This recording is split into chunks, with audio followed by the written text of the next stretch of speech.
Premiere league is the best league in the world. भाई मानना है नहीं मानना है वो आपकी मर्जी है, लेकिन अगर आप फैन पर्सपेक्टिव से बात करो, अगर आप football as an entertainment perspective से बात करो, भाई प्रीमियर लीग से बढ़िया आपको लीग मिल ही नहीं सकती एंटरटेनमेंट वाइज। आप देखो ना यार, कल का गेम किसी ने देख, मतलब कल का जो डे था पूरा, वो गोल से भरा हुआ था।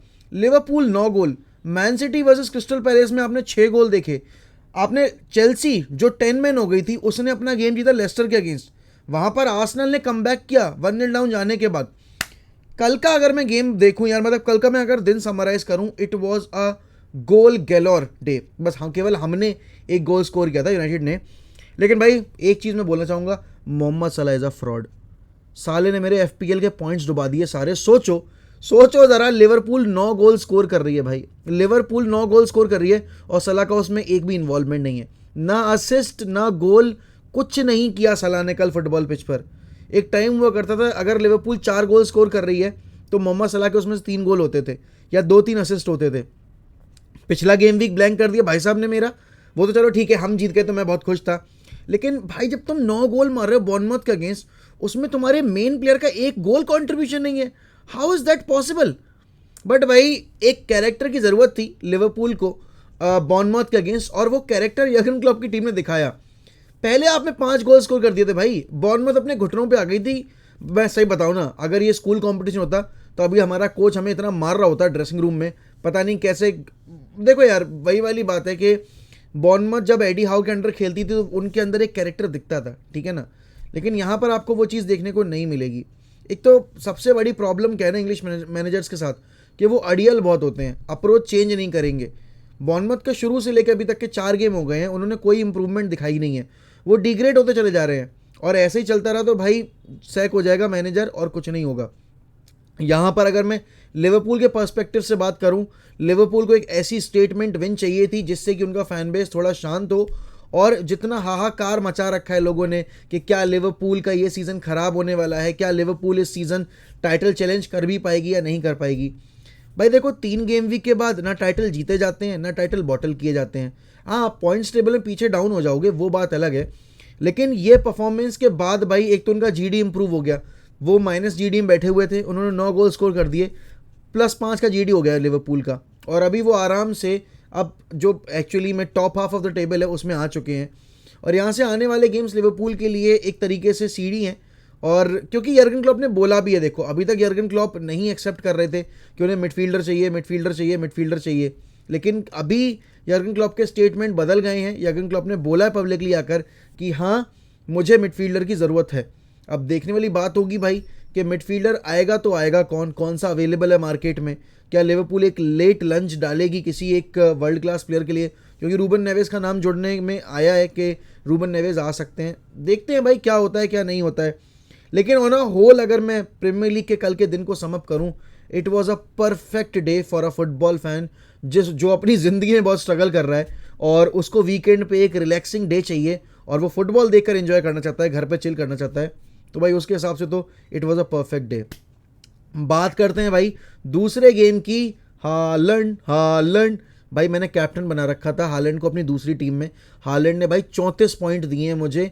शुक्र है भगवान का, कम से कम कोई तो चल रहा है फॉरवर्ड लाइन में, क्योंकि हीजूस ने भी ब्लैंक कर दिया और यहाँ पर सलाह ने भी ब्लैंक कर दिया। लेकिन हालैंड ने स्कोर कर दी हैट्रिक। लगातार दूसरे गेम वीक में मैन सिटी 2 गोल से ट्रेल कर रही थी और 2 गोल से ट्रेल करने के बाद देखो मैं ही वो था, मैंने बीच गेम में बोला भी था जब सेकेंड हाफ शुरू हुआ था कि यार क्रिस्टल पैलेस जिस तरीके से खेल रही है फर्स्ट हाफ में, देख के लग नहीं रहा कि मैन सिटी स्कोर कर पाएगी 2 गोल से ज़्यादा। लेकिन भाई that is why they are Man City, इसीलिए उन्होंने पिछले 2 प्रीमियर लीग टाइटल जीते हैं लगातार। उन्होंने पिछले 5 साल में 4 टाइटल जीते हैं और उसका रीज़न आपको कल देखने को मिला। सेकेंड हाफ में 4 गोल स्कोर किए Erling Haaland with a ruthless hattrick. देखो पहला गोल अगर मैं बात करूं, पहला गोल एक प्रॉपर नंबर 9 गोल जहां पर उन्होंने पुश किया, ठीक है ना। उसके बाद सेकंड गोल अगर मैं बात करूं, सेकंड गोल तो आप कह सकते हो भाई कि it was kind of a lucky goal, या फिर मैं कहूं कि वेल डॉक्यूमेंटेड गोल जिसको बोल सकते हैं आप, a proper city goal, box के अंदर टिकी टका करने की कोशिश। बट भाई ये परफॉर्मेंस सिटी के लिए इसलिए भी ज़रूरी थी क्योंकि आपको पता है कि आपकी टीम लगातार दूसरे गेम वीक में यहाँ पर ट्रेल कर रही है, ठीक है ना। और आप कम बैक करके जब आओगे तो आपको वो कॉन्फिडेंस रहेगा कि भाई जो पिछले सीजन हम नहीं कर पाए थे मैड्रिड के अगेंस्ट, ठीक है ना, मैड्रिड के अगेंस्ट उन्होंने क्या किया था, लीड बॉटल कर दी थी और उसके बाद वो ज़्यादा कुछ खास क्रिएट कर नहीं पाए थे सेकेंड लेग में। ऐसे गेम्स जब आते हैं ना और आपको पता है कि आपके पास मैच विनर्स हैं और आपके पास ऐसे प्लेयर्स हैं जो कि आपके जो गेम का मोमेंटम है वो कभी भी शिफ्ट कर सकते हैं, तो आपके पास एक क्वेश्चन रहता है बैक ऑफ द माइंड। लेकिन at the same time man city defensively काफ़ी वल्नरेबल लग रही है इस सीज़न। लास्ट सीज़न के कंपैरिजन में इस सीज़न मैन सिटी का डिफेंस थोड़ा सा ज़्यादा एक्सपोज हो रहा है, क्योंकि आपको पता है यार, देखो न्यूकासल ने जिस तरीके से 3 गोल मारे थे वो आप सभी ने देखा। सेट पीसेस पे मैन सिटी वल्नरेबल है, जो चीज़ आपने लास्ट सीज़न नहीं देखी थी, जो आपने उससे पिछले सीज़न नहीं देखी थी, वो आप इस सीज़न देख रहे हो। Man City are being dominated by the opponent team in terms of set piece, और वो चीज़ जब एक टीम के साथ हो रही है तो कहीं ना कहीं अब आपको क्वेश्चन रेज करने पड़ेंगे, क्या एक एडिशन और करना चाहिए था आपको सेंटर बैक डिपार्टमेंट में, क्योंकि लपोर्ट आपके इंजर्ड चल रहे हैं, नाथन एके भी आपके काफ़ी इंजरी प्रोन प्लेयर हैं, जॉन स्टोन्स के साथ भी इंजरी के इशूज़ लगे रहते हैं, रूबन डियास भी रिसेंट टाइम में काफ़ी इंजर्ड रहे।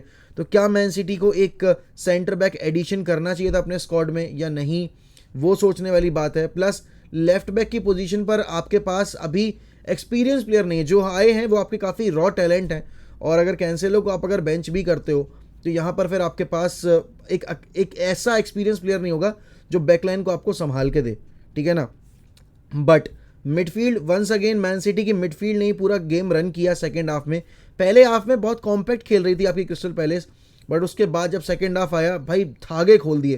पहले गोल के बाद तो it was all man city man city man city, and अच्छा लगा देखकर कि भाई जो बड़ी टीम्स हैं वो आकर स्टेटमेंट विन दे रही हैं, चाहे वो मैं अगर लिवरपूल की बात करूं, चाहे मैं चेल्सी की बात करूं, या चाहे मैं कल एक मैन सिटी के कैरेक्टरफुल वाली परफॉर्मेंस की बात करूं जहां पर एक कमबैक की दरकार थी और कमबैक हुआ। और देखो प्रीमियर लीग में अगर कोई क्लब है जो कि 2 गोल ट्रेल करने के बाद कमबैक कर सकता है तो that is man city. I don't think ये चीज़ लिवरपूल भी कर पाती है, और अभी रिसेंट टाइम्स में तो वो शेकी दिखे हैं। कल का गेम देखो, कल का गेम मैं वही बोलूँगा, एक गेम के बेसिस पर ना हाइप किया करो और ना फिर ये बोला करो कि दे आर एवरेज या फिर they are below average. Liverpool को भी टाइम लगेगा क्योंकि उनकी टीम अभी उस तरीके से नहीं खेल रही है जैसे वो लास्ट सीजन तक खेलते थे, बिकॉज माने की कमी साफ दिख रही है।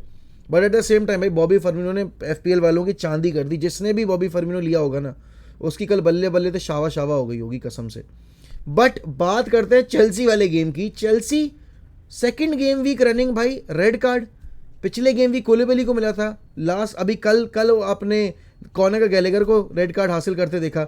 लेकिन अगर मैं वो रेड कार्ड के बाद वाली परफॉर्मेंस देखूं तब आती है आपकी मैच्योरिटी, ठीक है ना, मैनेजर की भी और जो आपके फील्ड पे प्लेयर्स हैं उनकी भी, कि आप कैसे करते हो कोप अप प्रेशर से।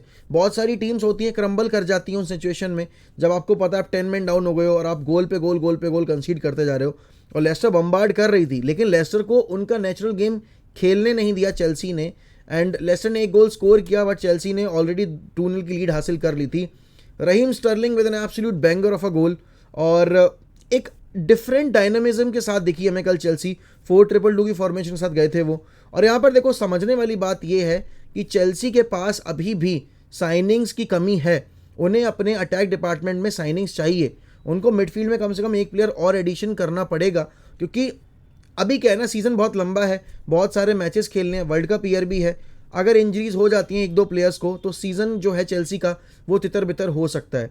लेकिन कल की परफॉर्मेंस एक जो कमी हमें लीड्स के अगेंस्ट दिखी थी ना, कैरेक्टर नहीं था, ठीक है ना, प्लेयर्स रिस्पॉन्सिबिलिटी नहीं ले रहे थे, कल प्लेयर्स ने रिस्पॉन्सिबिलिटी ली। 10 मैन डाउन जाने के बाद तो चेल्सी ने अपना गेम थोड़ा और इम्प्रूव किया और वो थोड़ा और ज़्यादा पैशन के साथ फील्ड पर उतरे सेकेंड हाफ में, which is good to see, to be very honest. और एक अच्छी विन है चेल्सी के लिए। एक मोमेंटम जो कि बिल्ड नहीं हो पा रहा है उनका, उसको इस गेम के बाद उन्हें बिल्ड करना पड़ेगा। और भाई कोशिश ये करनी पड़ेगी कि भैया रेड कार्ड कम से कम लिए जाएं, क्योंकि सीज़न बहुत हैम्पर होगा इस चीज़ से।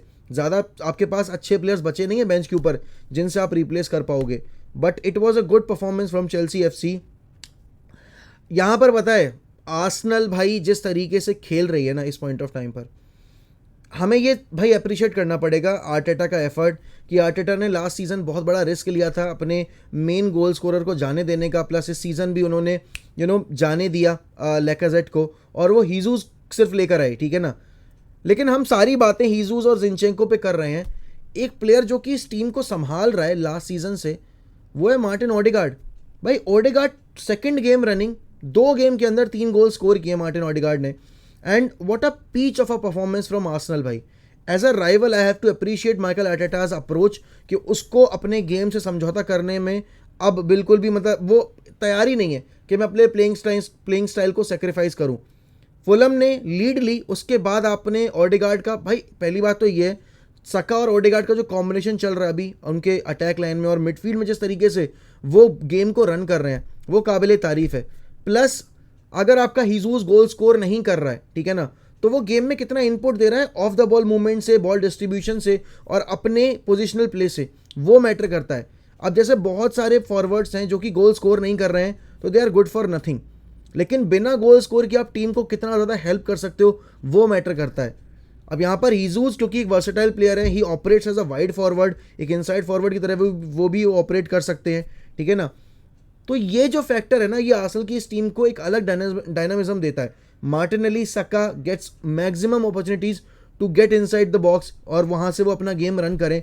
प्लस मार्टिन ऑडेगार्ड भी बहुत टाइम आपको देखे कि एज पर ऑपरेट कर रहे थे. और भाई यहाँ पर आपको आर्टेटा के मैनेजमेंट की भी तारीफ करनी पड़ेगी कि बड़े बड़े नाम जान ही दिए क्लब से और उन्होंने यूथ पर ट्रस्ट दिखाया और उन्होंने एक टीम ऐसी डेवलप की है जो कि कैरेक्टर दिखाती है पिच पर आकर. और देखो यार, बार बार ये कैरेक्टर वर्ड जो आ रहा है ना ज़बान पर, उसका रीज़न ही ये है कि एक चैम्पियन टीम जो बनने की एक दरकार होती है ना, उसमें क्वालिटी होनी चाहिए, उसमें आपका बेसिकली मैनेजमेंट मैनेजर की तरफ से अच्छा होना चाहिए, टैक्टिक्स होनी चाहिए. लेकिन अगर उनमें एम्बिशन नहीं है, उनके अंदर पैशन नहीं है और उनके अंदर अगर वो चैंपियन वाला कैरेक्टर नहीं है ना, एक नेवर से डाई स्पिरिट नहीं है, तो वो टीम कुछ टाइम के बाद ना क्रम्बल करने लगती है. बट आर्सेनल जिस तरीके से सीज़न शुरू किया है भाई, काफ़ी काबिल तारीफ परफॉर्मेंस दी उन्होंने और अभी 4 तारीख को हमें उनसे खेलना है. जिस तरीके से हम खेल रहे हैं उसको देखकर तो I am really worried about ourself. But ठीक है, जो सीन है वो है. आर्सेनल की तारीफ करनी बनती है. Arsenal top of the table, Man City are second in the table, 2 points का डिफरेंस है. लिवरपूल भी जंप करके आई है, चेल्सी भी अच्छा खेल रही है. ये प्रीमियर लीग का सीज़न बहुत शानदार होने वाला है, टू बी वेरी ऑनेस्ट, क्योंकि इस प्रीमियर लीग के सीज़न में काफ़ी ज़्यादा अनप्रिडिक्टेबिलिटी है. कुछ की परफॉर्मेंस इनिशियली अच्छी नहीं रही है, किसी ने बहुत हाई पे स्टार्ट किया है. जैसे जैसे सीज़न आगे बढ़ेगा, कौन कैसे परफॉर्म करेगा, कौन कैसे अपने सीज़न को पैन आउट करेगा, वो देखने वाली बात होगी. हम सबको पता है कि कल रोमा और यूवेंटस का भी मैच था, वहाँ रोमा यूवेंटस वाला मैच ड्रॉ हो गया. मुंचन ग्लैडबैक ने भी होल्ड कर दिया बायर्न म्यूनिख को. आज गेम है बार्सिलोना का और रियल मैड्रिड का, देखते हैं भाई क्या होता है. और आज मैच है इंडिया वर्सेस पाकिस्तान और उस मैच का हम लाइव वॉच अलॉन्ग करेंगे अपने इस चैनल पर, तो जुड़ना मत भूलिएगा. T20 का लाइव एक्शन यहाँ पर मोक अनस्क्रिप्टेड पे आपको देखने को मिलेगा मेरे लाइव रिएक्शन और कमेंट्री के साथ. तो मिलते हैं शाम में और अपना स्कोर बताओ FPL का सारे के सारे, कि क्या हुआ तुम्हारे FPL का हाल, क्योंकि मेरे वाले तो लग गए भाई. मोहम्मद सलाह ने मुझे लूट लिया, हमें तो अपनों ने लूटा, गैरों में कहाँ दम था. बॉबी फर्मिनो दूसरों की टीम में भाई धूम मचा रहा है, मेरी टीम में जो मेरा मेन प्लेयर है उसी ने मेरी लगा दी ढंग से. क्या बोला जाए.